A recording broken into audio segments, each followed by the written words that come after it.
Welcome to the Global Missions Podcast, a show for Christ followers who want to participate more effectively in God's work both at home and to the ends of the earth. Visit us at globalmissionspodcast.com to find show notes, resources, and previous episodes. You can also follow us on Facebook, Instagram, and Twitter.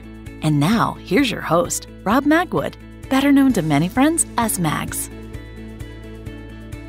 Hello, everyone, and welcome back to Season 6 of the Global Missions Podcast. We are looking forward to another great season of exploring the grand adventure of being Christ's witnesses to the ends of the earth.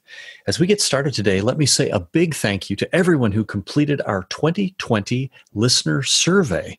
We'd like to give a shout out to listeners from countries around the world who filled out the survey, some from Canada, the United States, the United Kingdom, Australia, and even Africa, thanks to Kenya. We appreciate so much your feedback and for your suggesting ideas for topics and guests. Our team is now considering those as we plan episodes for this season.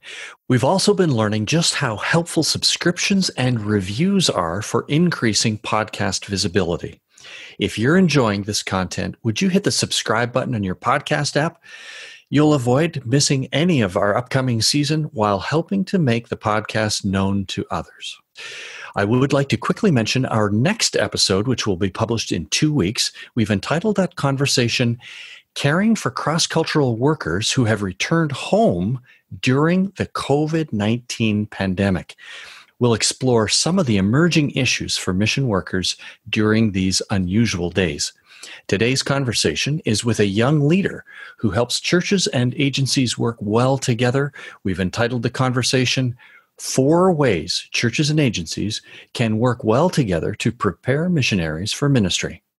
Our guest today is Anna Price, who serves as the Director of Church Engagement with TEAM in the United States. TEAM is for the Evangelical Alliance Mission, affectionately known as TEAM. She is passionate about seeing churches of all sizes engage in missions and care for their mission workers really well. Before joining TEAM, Anna served as a children's pastor, and she now lives in North Texas with her husband, Chris, and their new daughter, Ellie. We might hear about Ellie along the way. That would be okay, Anna. And when she isn't working, you might find Anna and her family scouting out the best barbecue spots in the state. If you ever need a reference, Anna, welcome to the program. Thank you for having me. Yes, I've got all your barbecue needs covered. Very good. We'll keep that in mind. Let's begin, Anna, as we get into this topic. Just share with us a little bit. How did you become passionate about helping churches prepare their mission workers?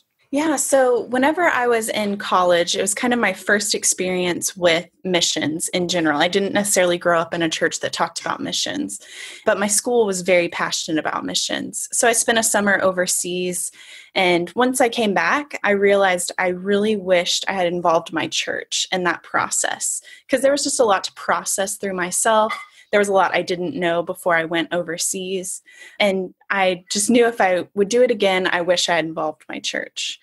Finishing college, I was a children's ministry major, and working at a church, I just found myself really passionate about helping people care for missionaries well, even through my role as a children's pastor. And so I began applying for jobs with missions organizations and really loved TEAM's emphasis on the church. And so I ended up here, and I've gotten to spend the last 6 years now helping train churches on how to assess missionaries, identify, and care for them well. Super. Well, I appreciate you even mentioning in your own story that sort of a separate moment between the agency and your service and the church. And that's really at the heart of our podcast and after my own heart, to bring those conversations, to link them up more adequately. And of course, that's our main topic today too. Why do you think it's important that churches, sending churches and mission agencies work together in preparing their workers for service? I think we both have great expertise to offer here. I don't think one party has all of the expertise. I think agencies have a long history of being able to assess for cross-cultural ministry objectives and what makes a good missionary. But the churches are the people that are seeing those potential missionaries day in and day out. The church knows how they serve, how they interact with people in a meeting, if they're self-aware or not. Those are things the church gets to see on a different level than an agency, because honestly, we typically see potential missionaries when they're buttoned up for the interviews with us. We want to have the perspective of everyday life that a church gets. Mm-hmm. Oh, that's really good. I appreciate so much that you've said both and that neither group, the sending church or the agency, has everything that makes a best situation, the best possible scenario. And we serve best when we're linked up together. I see many churches in North America stepping up increasingly into that role, I think in healthy ways too. And so we really hope this discussion with Anna, she's really qualified to speak to this with the experience she has, that we can just help that conversation be a really rich and healthy engagement between the agency and the church. So Anna, you've identified 4 key ways that churches can help prepare mission workers for their service. Where did you get these ideas from, first of all? Yeah, so about 5 years ago, as an agency, we knew we wanted churches to be involved in preparing missionaries. And so we had that as a great big idea and something we'd talk about. But my predecessor in this role, Josh McQuaid, who's currently a missions pastor at Redeemer Church in Knoxville, he said, how do we make this really tangible where churches of any size, any resource, any experience can really help prepare missionaries? So that's where these 4 things came from. And we've made them a part of our assessment process and gotten to work with other agencies and learn how they involve these things in their assessment process as well. It's really good. Well, shout out to Josh. Thanks, Josh, for your service. Well, let's jump into it as we talk about how the church can really help prepare mission workers or missionaries. We mean the same thing. What's the first way that you suggest churches can really help out? Yes. Well, the very first thing is any missionary that we send, we want them to be discipled, right? We want them to know Scripture, to know the Lord, so that they can then share Scripture and share the Lord with other people. So our very first thing that we talk about is mentorship. And by that, we really do mean discipleship relationship.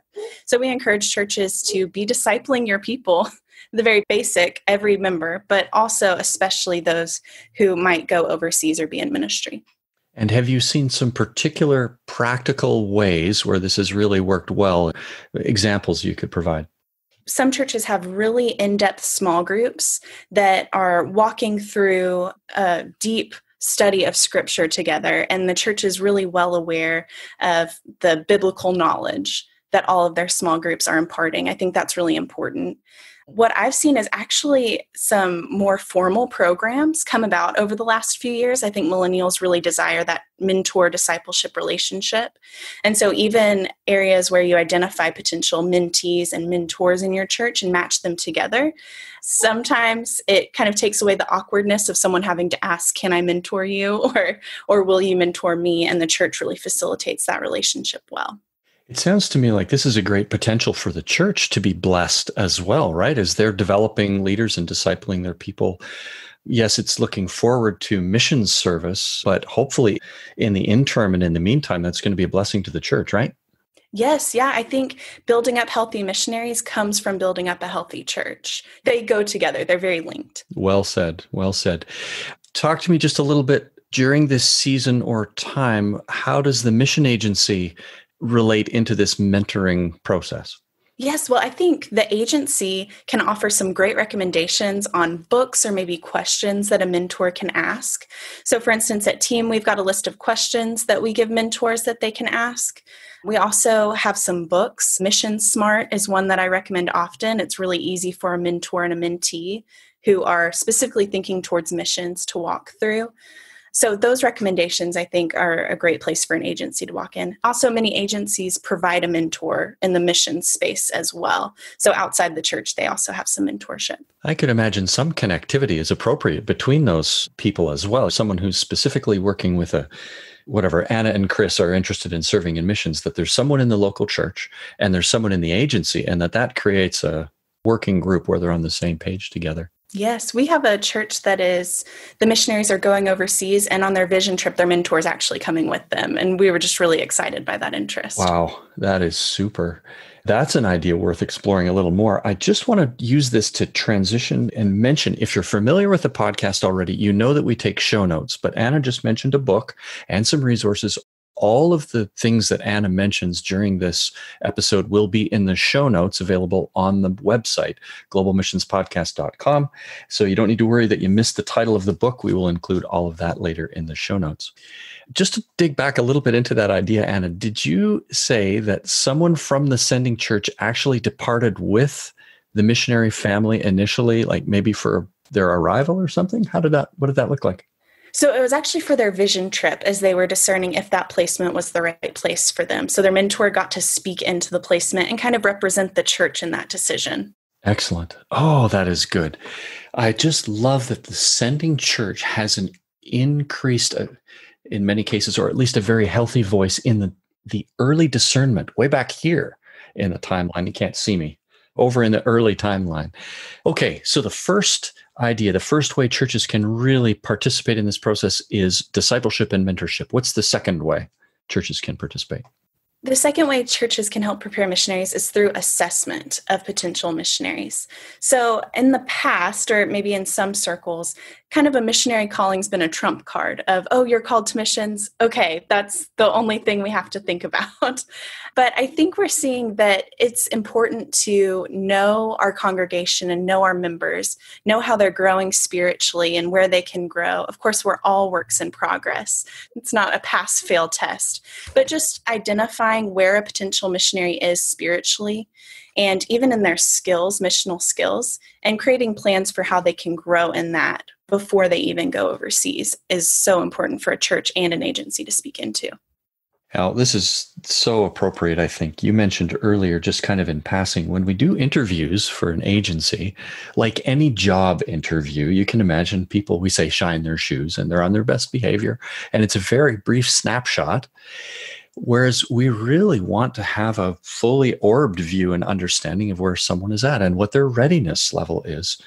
And I already said we're not seeking perfection, but we're seeking someone who is really ready. And that evaluation and building of readiness, we would propose the best place for all that to take place is in the context of the local church. So again, let's go practical then. What does this look like? How can churches help assess potential or preparing missionaries? Yeah, so some churches have a whole program that someone can walk through, where maybe they're walking through a semester of classes with other people that are interested in missions.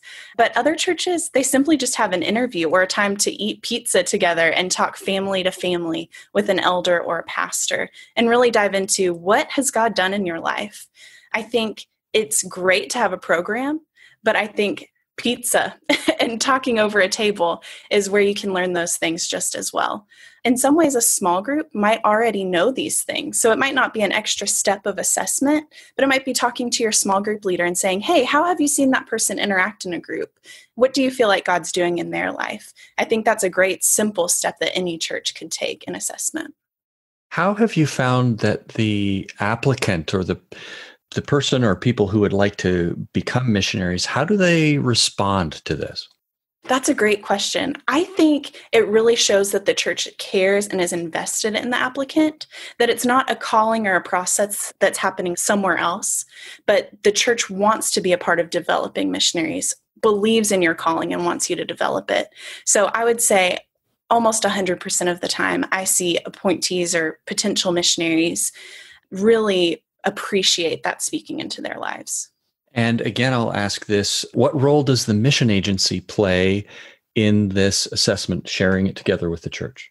Yes, so this is definitely something where it's a partnership because you wouldn't want an agency that doesn't assess who's coming and going to their field. You want healthy teams on the field, so assessment is a part of that.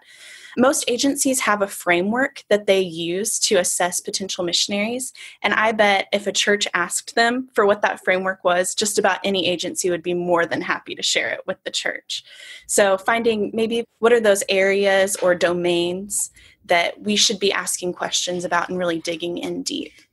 That's great. That's great. We have limited experience with this, and I don't want to say it's an awakening. We've always included references from a local church when we're preparing missionaries, when we're accepting them for service. But in our organization, we're increasingly lifting that voice. We're brightening that voice.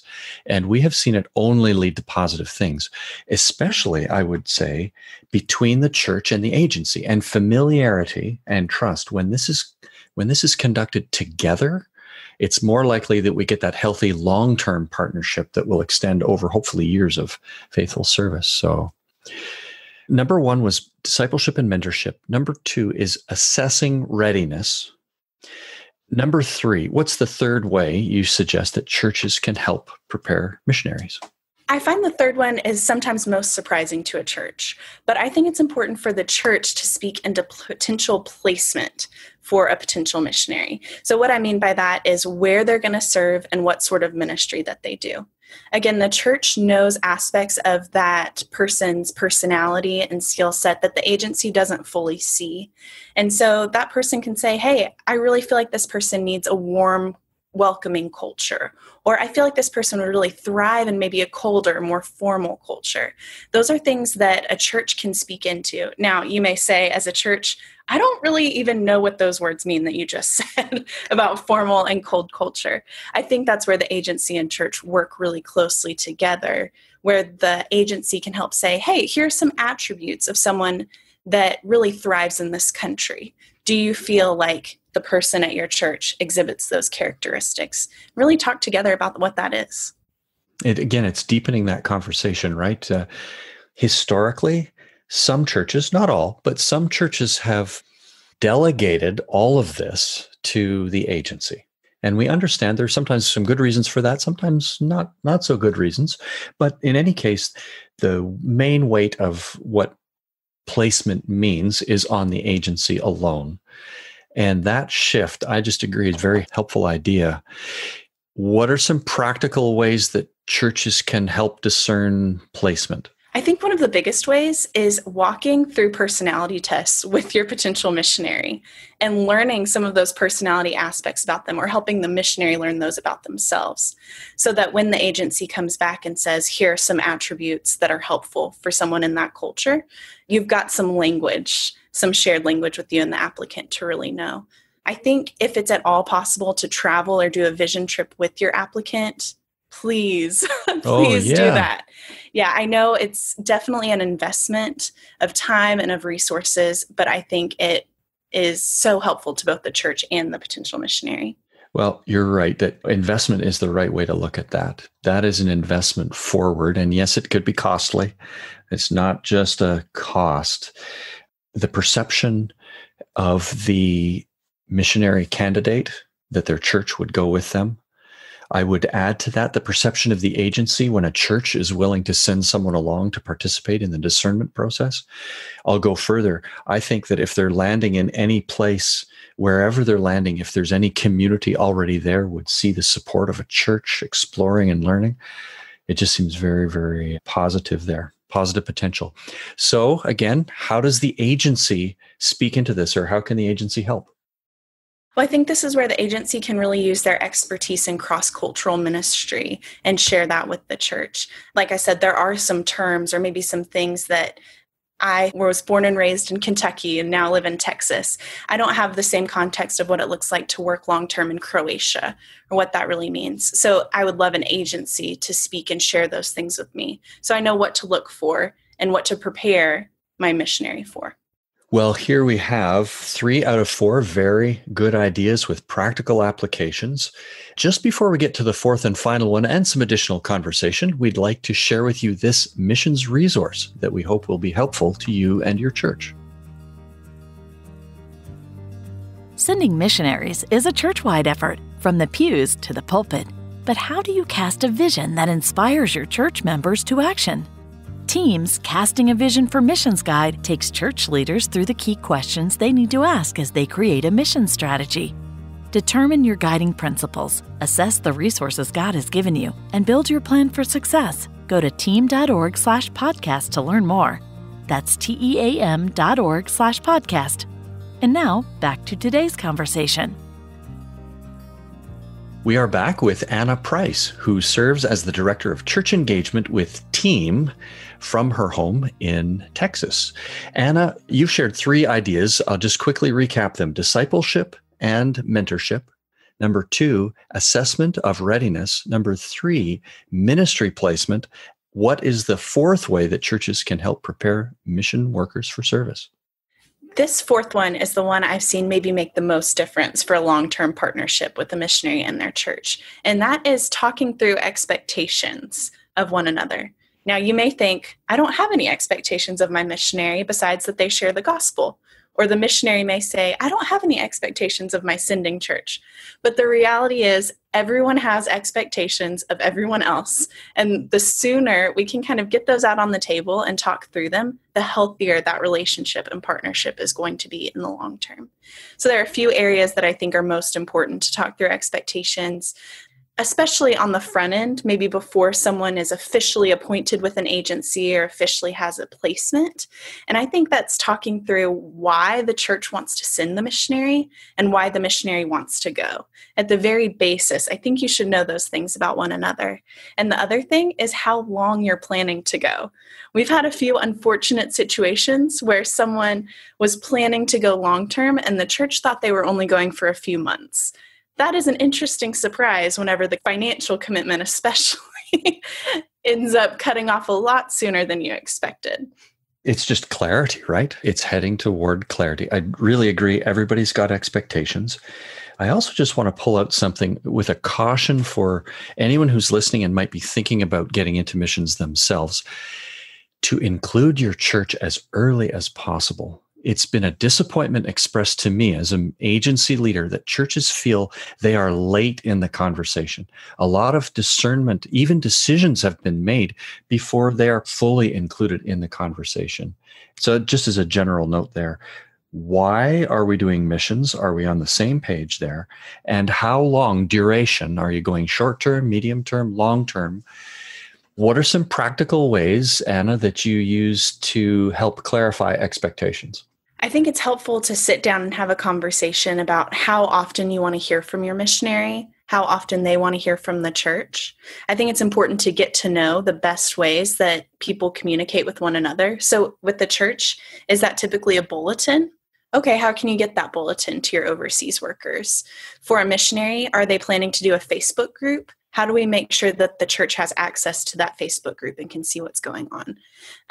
The cool thing, there are so many tools at our disposal today, but you don't want things to get lost in translation, especially with communication. So you want to make sure you guys have the same platform. So really, a conversation is the big thing here to create this partnership.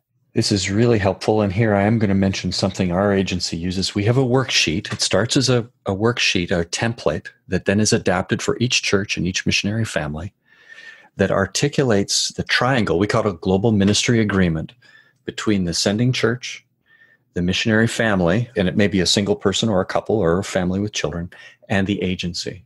And that document, it's about 4 to 5 pages that clearly articulates what are the expectations of all three parties, the sending church, the missionary family, and the sending agency. It's not really contractual. It's not too deep, but it lifts the questions out that really ought to be addressed as early as possible. It gets everybody on the same page, and we've seen beautiful fruit from it. We will include that worksheet template for a global ministry agreement in the show notes. Here I've already given one example, but Anna, what role would you add? How does the agency participate in this process of clarifying expectations? I think it's really important for the agency to encourage their potential missionaries to take this step and sit down with their church and do it. So I think that's a big onus on the agency to really encourage this. As part of my role with Team, I get to coach missionaries who are fundraising in their sending church relationships. And a lot of times they can come to me and say, hey, this just isn't looking like what I thought it would with my sending church. And so I hand them, we've got a worksheet that we work through with some of these specific questions. And I say, blame Team. Say that Team is requiring you to fill out this document so you can have this conversation. On the other side of things, I've had churches reach out and say, hey, we're not hearing from the missionary like we thought we would. I'm like, here's a document. We encourage you to fill this out together. And then the agency can help you debrief that. Contact your contact at the agency, whether that's a mobilizer or a church engager. And I'm sure they would be happy to help facilitate that conversation between you and the missionary. I like what you said, that the document is not the thing. The document leads to the healthy conversation, right? Exactly. And healthy conversation leads to relationship. I'm just going to cite one quick example, and it didn't happen very long ago, actually, where a particular missionary family faced a very big decision, a life-changing decision. And the agency was alongside, the church was alongside, but because the agency and the church had also had the conversation, everybody was on a first-name basis. When we picked up the phone to call the church, we're on a first-name basis of familiarity with the church because the expectations had been clarified. Who's going to help care in a situation like this? Have a look at one of those worksheets that we'll include in the show notes. You can be adapted, of course, to your own situation, but it's a great catalytic thing. So, Anna, these are the 4 ideas: discipleship and mentorship, assessment for readiness, ministry placement, and now clarification of expectations. Anything else that you add to those other 4 before we go to resources? One thing about expectations that I love about that conversation is really giving the missionary an opportunity to articulate why they want that church to be their sending church. It's not about finances. It's about the people that have invested in their life and the way that they have learned the gospel through their time at your community that makes them want to go overseas. And I think that's just a beautiful conversation, great vision casting for a partnership. So that's another thing I really love, especially about that expectations piece. That's good. Let's talk a little bit about resources that you would recommend to churches who want to do a great job of this. Yes, well, I love creating resources for churches. That's kind of my bread and butter of my role, of what I love to do. So we require churches to answer all 4 of these questions whenever someone's going through our long-term or midterm process. And so we've got some resources, which are lists of questions and just conversation starters around each of these areas. And you can find those at team.org/churches. I'll also put a plug in, Mags, for SEND's resources here. I think you guys have some great resources, especially that sending church agreement that you mentioned that I think really helps clarify things as well. Super. You mentioned a book earlier. Pipeline is a book that we have talked about. David Wilson's book has some ideas along these lines as well if you're looking for a little bit more of a deeper read with Pipeline, but very valuable there too. We'll include all of these things that Anna's mentioned in the show notes. Now, Anna, if you had the opportunity to stand in front of a missions committee and a pastor, as I'm sure you sometimes do, but imagine for us, and there are others listening here, most people listening to this podcast really want to do a great job of missions. If you could address them with regard to this topic, what would you like to say to them? Well, the very first thing I want to say is thank you for being a part of God's mission. I know a monthly meeting or making decisions about a budget or reading newsletters may not feel like a big part of God's mission, but it is. It's a huge part. Your missionaries would not be able to sustain their ministries on the field without your emotional support. So thank you for what you're doing. The other thing I love saying is ask your agency hard questions. I'm always so encouraged when a church calls up and asks me hard questions about our retirement policy or what happens in this very specific situation. I think that that creates great relationship between the agency and the church, but it also just shows how much you care for your missionaries. There's really not a bad question you can ask your agency. I think sometimes the harder, the better, so that we can work best together. Anna, if any of our listeners would like to follow up with you somehow, reach out maybe about some of these resources, how could they best do that? Yeah, would welcome emails. I love to talk about this topic, as you can probably tell. So you can email me at anna.price@team.org, and I'm sure that will be in the show notes too. It will be. We'll make sure it's there. A great conversation. Thank you again for taking this time to share with us and with our audience. We appreciate so much and trust that the Lord will bless you as you continue to serve. Thanks for being part of the Global Missions Podcast. Thank you so much. Thank you for listening today. If you haven't already, please subscribe to the podcast on your favorite app. We also want to mention one episode with related content, How Churches Can Build Healthy Relationships with Their Mission Workers. It's a 2-part episode, numbers 94 and 95. On behalf of the team, thanks for listening. Join us again in 2 weeks when we'll continue to explore this grand adventure of being Christ's witnesses to the ends of the earth.